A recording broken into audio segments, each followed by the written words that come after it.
আসসালামু আলাইকুম। সংবাদে আপনাদের সবাইকে স্বাগত জানাচ্ছি। আমি ফিরোজ তোহা। শুরুতেই আরবে কেবলস সংবাদ শিরোনাম জানিয়ে দিব সর্বশেষ গুরুত্বপূর্ণ আপডেট সংবাদ। শুরুতে শিরোনাম। চট্টগ্রামে আসছেন বিএনপির মহাসচিব মির্জা ফখরুল ইসলাম আলমগীর, বিএনপিতে চাঙ্গা ভাব। এরপর জানিয়ে দিব এমপি আনারের দেহের অংশ খোঁজে ভারতীয় নৌবাহিনীর অভিযান। ঝিনাইদহ ৪ আসনের সংসদ সদস্য আনারুল আজিম আনারের দেহের অংশের সন্ধানে এবার ভারতীয় ডুবুরি দলের সঙ্গে যোগ দিয়ে তল্লাশি চালিয়েছে ভারতীয় নৌবাহিনী এবং গোয়েন্দা সংস্থার লোকেরা। জানিয়ে দিব জীবনের নিরাপত্তা চেয়ে আওয়ামী লীগ নেতার জিডি। এদিকে পররাষ্ট্রমন্ত্রীর সঙ্গে রাশিয়ার রাষ্ট্রদূতের সাক্ষাৎ। জানিয়ে দিব আজ ১৪ দলের বৈঠক। ক্ষমতাসীন আওয়ামী লীগের নেতৃত্বাধীন ১৪ দলীয় জোটের বৈঠক মঙ্গলবার অনুষ্ঠিত হবে। আজ বেলা ১১টায় রাজধানীর ইস্কাটনে ১৪ দলীয় জোটের সমন্বয়ক মুখপাত্র আমির হোসেন আমুর বাসভবনে এই বৈঠক অনুষ্ঠিত হবে। এবং সর্বশেষ জানিয়ে দিব হজ করতে গিয়ে বিপাকে ২০,০০০ মানুষ। আইন অমান্য করে হাজার হাজার মানুষ নিবন্ধন ছাড়াই অবৈধ উপায়ে হজ পালনের চেষ্টা করছেন। এই অপরাধে অন্তত ২০,০০০ মানুষকে চিহ্নিত করে মোটা অঙ্কের জরিমানা করেছে সৌদির প্রশাসন। প্রিয় দর্শক, এতক্ষণ শুনছিলেন সংবাদ শিরোনাম, এবার বিস্তারিত। তবে তার আগে বন্ধুরা, আপনি কোন স্থান থেকে আমাদের সংবাদটি দেখছেন কমেন্ট করে জানিয়ে দিন এই সংবাদ সম্পর্কে আপনার মূল্যবান মতামত। প্রিয় দর্শক, আপনি যদি আমাদের চ্যানেলে নতুন হয়ে থাকেন, ভিডিওটি দেখতে দেখতে চ্যানেলটি সাবস্ক্রাইব করে রাখুন, যাতে করে আমাদের লেটেস্ট আপডেট সংবাদগুলো সবার আগে আপনার কাছে পৌঁছে যায়। এবারে বিস্তারিত। চট্টগ্রামে আসছেন মির্জা ফখরুল, বিএনপিতে চাঙ্গা ভাব। বিএনপির প্রতিষ্ঠাতা ও সাবেক রাষ্ট্রপতি শহীদ জিয়াউর রহমানের ৪৩তম শাহাদত বার্ষিকী উপলক্ষে আয়োজিত সেমিনারে যোগ দিতে চট্টগ্রামে আসছেন দলটির মহাসচিব মির্জা ফখরুল ইসলাম আলমগীর। মঙ্গলবার ৪ জুন জাতিসত্তার রূপকার রাষ্ট্রনায়ক জিয়াউর রহমান সেমিনারে যোগ দিতে চট্টগ্রামে আসছেন তিনি। বিএনপি মহাসচিবের সফরকে কেন্দ্র করে চট্টগ্রামে দলটির নেতাকর্মীদের মাঝে উৎসাহ উদ্দীপনা দেখা গেছে।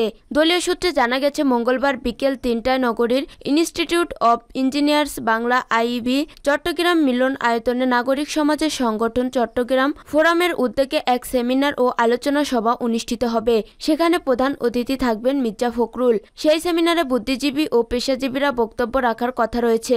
মঙ্গলবার সেমিনার সফল করার লক্ষ্যে গত ২ জুন বিকালে নগরীর একটি রেস্টুরেন্টে এক প্রস্তুতি সভা অনুষ্ঠিত হয়। সভায় মঙ্গলবার আইইবি চট্টগ্রাম কেন্দ্রে চট্টগ্রাম ফোরামের সেমিনার ও আলোচনা সভা সফল করার আহ্বান জানানো হয়। চট্টগ্রাম নগর বিএনপির দপ্তরের দায়িত্বপ্রাপ্ত মোহাম্মদ ইদ্রিস আলী কালবেলাকে বলেন, বিএনপি মহাসচিবের উপস্থিতিতে অনুষ্ঠিত এই সেমিনার অত্যন্ত শান্তিপূর্ণ ও সুন্দর পরিবেশে সফল করার জন্য সার্বিক প্রস্তুতি গ্রহণ করা হয়েছে। এরই মধ্যে প্রস্তুতি সভা অনুষ্ঠিত হয়েছে। মহাসচিবের সফরকে কেন্দ্র করে দলীয় নেতাকর্মীদের মাঝে ব্যাপক উৎসাহ উদ্দীপনা দেখা গেছে। এমপি আনারের দেহ অংশের খোঁজে ভারতীয় নৌবাহিনীর অভিযান। ঝিনাইদহ ৪ আসনের সংসদ সদস্য আনারুল আজিম আনারের দেহ অংশের সন্ধানে এবার ভারতের নৌবাহিনীকে সঙ্গে নিয়ে তল্লাশি চালাচ্ছে গোয়েন্দারা। সোমবার ৩ জুন দুপুরের পর আনারের মাথা ও দেহাংশের খোঁজে কৃষ্ণমাটির বাগজোলা খালে নৌবাহিনীর সদস্যরা তল্লাশি শুরু করে। সঙ্গে রয়েছে দুর্যোগ মোকাবেলা বাহিনী ও কলকাতা পুলিশের অপরাধ তদন্ত বিভাগের সিআইডি সদস্যরা। ওই খালে কসাই জিহাদকে নিয়ে এর আগেও কয়েকবার অভিযান চালায় পুলিশ। সঙ্গে নেওয়া হয় দুর্যোগ মোকাবেলা বাহিনীর ডুবুরিদের। বিভিন্নভাবে তল্লাশি চালিয়েও সেখান থেকে কিছু উদ্ধার করা সম্ভব হয়নি। এমপি আনারের মরদেহ টুকরো টুকরো করে বেশ কিছু অংশ ওই খালে ফেলা হয়েছিল বলে বদ্ধমূল ধারণা কলকাতা সিআইডির। খালের পানি নোংরা ও ঘোলা এবং কাদামাটি ভর্তি থাকায় উন্নতর প্রযুক্তি ব্যবহার করলে হাড় বা মাথার খুলির অংশ উদ্ধার হতে পারে বলে মন্তব্য করেছে তারা। তাই ভারতের নৌবাহিনী ও কোস্টগার্ডের প্রযুক্তি ব্যবহার করে সিআইডি তল্লাশি চালানোর আবেদন করে বলে খবর দেয় ভারতীয় গণমাধ্যমগুলো। সেই অনুমতি মেলার পর নৌবাহিনীর সঙ্গে যৌথ অভিযানের প্রস্তুত শুরু হয়ে গেছে বলে সিআইডি সূত্রের খবর। এ সময় সঞ্জীবা গার্ডেন্সের একটি ফ্ল্যাটে নেওয়া হয় কলকাতা গ্রেপ্তার কসাই জিহাদ হাওলাদারকে। বাংলাদেশে গ্রেপ্তার ৩ জনকে ভিডিও কলে যুক্ত করে জিহাদের সামনাসামনি জিজ্ঞাসাবাদও করা হয়। জিজ্ঞাসাবাদে বেশ কিছু তথ্য উঠে আসে। পরে কলকাতার গোয়েন্দা পুলিশকে সংসদ সদস্য আনারের দেহ অংশের খোঁজে সঞ্জীবা গার্ডেন্সের ফ্ল্যাটের কমোড সোয়ারে সিভারেজ লাইন ভেঙে অনুসন্ধান করা হয়। সেখানকার সেফটি ট্যাঙ্ক থেকে উদ্ধার করা হয় মাংসের বেশ কিছু টুকরো। তবে সেগুলো এমপি আনারের দেহাংশ কিনা তা জানতে ফরেনসিক পরীক্ষার জন্য পাঠানো হয়েছে। মাংসপিণ্ড উদ্ধার হলেও আনারের দেহের হাড় কিংবা মাথার অংশ এখনো উদ্ধার করতে পারেননি সিআইডি। তদন্তকারীরা জানিয়েছেন আগামী কয়েকদিনের মধ্যে ওই ফরেনসিক রিপোর্ট আসবে। তা পজিটিভ হলে সংসদ সদস্যের মেয়ে কিংবা এবং তার ভাইকে ডিএনএ প্রোফাইল ম্যাচিংয়ের জন্য ডাকা হবে। প্রায় একসঙ্গে হাড় এবং মাথার খুলি উদ্ধার করা গেলে তদন্তের ক্ষেত্রে সুবিধা হবে বলে মনে করেছে সিআইডি। জীবনের নিরাপত্তা চেয়ে আওয়ামী লীগ নেতার জিডি। জীবনের নিরাপত্তা চেয়ে ঝিনাইদহের মহেশপুর উপজেলা আওয়ামী লীগের সভাপতি সাজ্জাদুল ইসলাম সাজ্জাদ থানায় সাধারণ জিডি করেছেন। সোমবার 3 জুন দুপুরে এই তথ্য নিশ্চিত করে মহেশপুর থানার ওসি মাহবুবুর রহমান বলেন, পুলিশ ঘটনাটি খতিয়ে দেখেছে। তদন্ত সাপেক্ষে দোষী ব্যক্তির বিরুদ্ধে আইনগত ব্যবস্থা গ্রহণ করা হবে।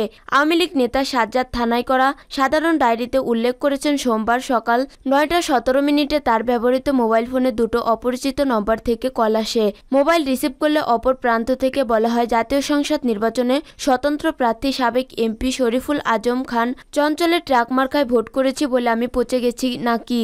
আজিমপুর ইউনিয়ন থেকে তোকে যেন মাথা ঘামাতে না দেখি, এরপরও মাথা ঘামালে তোকে সাইজ করে দেব, কথাটা মনে রাখিস। আওয়ামী লীগ নেতা সাজ্জাদ বলেন, সদ্য সমাপ্ত সংসদ নির্বাচনে আমি প্রধানমন্ত্রীর সিদ্ধান্ত অনুযায়ী নৌকা প্রতীকের প্রার্থী সালাউদ্দিন মিয়াজির পক্ষে ভোট করেছি এবং তিনি বিপুল ভোটের ব্যবধানে নির্বাচিত হয়েছেন। তারপর থেকে ট্রাক প্রতীকের প্রার্থী সাবেক এমপি শরীফুল আজম খান চঞ্চলের অনুসারীরা আমাকে বিভিন্নভাবে হুমকি ধামকি দিয়ে আসছে। সর্বশেষ সকালে আমি মোবাইল কল করে এ ধরনের কথা বলে আমি আমার জীবন নিয়ে শঙ্কার মধ্যে আছি।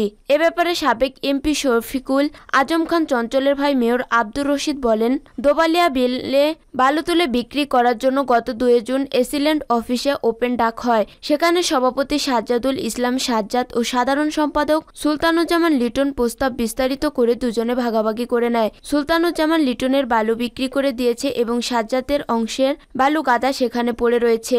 আর আমি জানি যতটুকু ধান চাল নিয়ে লিটনের লোকজনের সঙ্গে সাজ্জাদের বিরোধ হতে পারে। এখানে সাবেক এমপি চঞ্চলের লোকজন তো ওই ওপেন ডাকে অংশই নেননি। বালুর বিষয়টি সম্পর্কে আওয়ামী লীগের সাধারণ সম্পাদক সুলতানুজ্জামান লিটন জানান, মেয়র যে কথা বলেছেন এসব কথা সত্য না। বালু উঠিয়েছে আমাদের ভাতিজা ছাত্রলীগ নেতা রিজাউল ইসলাম। এর মধ্যে সভাপতি ও সাধারণ সম্পাদকের কথা কেন আসবে? ঘটনাটি জানার কিছুক্ষণ পর আওয়ামী লীগের সভাপতি সাজ্জাদুল ইসলাম সাজ্জাদের মোবাইল ফোনে কল করলে তা বন্ধ পাওয়া যায়। পররাষ্ট্রমন্ত্রীর সঙ্গে রাশিয়ার রাষ্ট্রদূতের সাক্ষাৎ। পররাষ্ট্রমন্ত্রী ডক্টর হাসান মাহমুদের সঙ্গে সাক্ষাৎ করেছেন ঢাকায় নিযুক্ত রাশিয়ার রাষ্ট্রদূত আলেক্সান্দার ম্যানতিস্কি। সোমবার 3 জুন বিকালে পররাষ্ট্র মন্ত্রণালয়ে ম্যানতিস্কি পররাষ্ট্রের সঙ্গে সাক্ষাৎ করেন। এ সময় রাষ্ট্রদূত রাশিয়ার রাজধানী মস্কোতে আগামী 10 থেকে 12 জন ব্রিক্স মিনিস্টেরিয়াল সম্মেলনে যোগদানের জন্য পররাষ্ট্রমন্ত্রীকে লেখা রাশিয়ার পররাষ্ট্রমন্ত্রী সের্গেই ল্যাভরভের আমন্ত্রণ পত্রটি হস্তান্তর করেন। পররাষ্ট্রমন্ত্রী আমন্ত্রণের জন্য মন্ত্রী ল্যাভরভের প্রতি আন্তরিক ধন্যবাদ জানান এবং বাংলাদেশের মুক্তিযুদ্ধে রাশিয়ার সমর্থন গভীর কৃতজ্ঞতার সঙ্গে স্মরণ করেন। দুদেশের মধ্যে শিক্ষা সনদ স্বীকৃতি, রাশিয়ায় আরও জনবহুল রপ্তানি সহ দ্বিপক্ষীয় বিষয়ে আলাপ করেন তারা। রাষ্ট্রদূত এদেশ থেকে আরও প্রশিক্ষিত কর্মী নেয়ার সম্ভাবনার কথা জানান। 14 দলের বৈঠক আজ। ক্ষমতাসীন আওয়ামী লীগের 14 দলীয় জোটের বৈঠক আজ মঙ্গলবার অনুষ্ঠিত হবে। এদিন বেলা 11টায় রাজধানীর 14 দলীয় জোটের সমন্বয়ক ও মুখপাত্র আমির হোসেন আমর বাসভবনে এই বৈঠক অনুষ্ঠিত হবে। সোমবার 3 জুন মঙ্গলবার 4 জুন আওয়ামী লীগের দপ্তর সম্পাদক বিপ্লব বড়ুয়া স্বাক্ষরিত এক সংবাদ বিজ্ঞপ্তিতে এ তথ্য জানানো হয়। বিজ্ঞপ্তিতে বলা হয়, সভায় সভাপতিত্ব করবেন আওয়ামী লীগের উপদেষ্টা পরিষদ সদস্য 14 দলের সমন্বয়ক ও মুখপাত্র আমির হোসেন আমু। সবাই সংশ্লিষ্ট সকলকে যথাসময়ে উপস্থিত থাকার জন্য অনুরোধ জানানো হয়েছে। এর আগে গত 23 মে গণভবনে আওয়ামী লীগ সভাপতি ও প্রধানমন্ত্রী শেখ হাসিনার সভাপতিত্বে 14 দলীয় জোটের সর্বশেষ বৈঠক অনুষ্ঠিত হয়। 14 দলের শরিকদের সূত্রে জানা গেছে, দ্রব্যমূল্যের ঊর্ধ্বগতি, দুর্নীতি, বিদেশে অর্থ পাচার সহ নানা ইস্যুতে নিজ নিজ দলের পক্ষ থেকে কর্মসূচি পালন করে পরিকল্পনা নিয়েছে শরিকরা। ঈদ ও আগামী বাজেটের পর থেকে এসব কর্মসূচি নিয়ে 14 দলের শরিকরা রাজপথে নামতে পারে।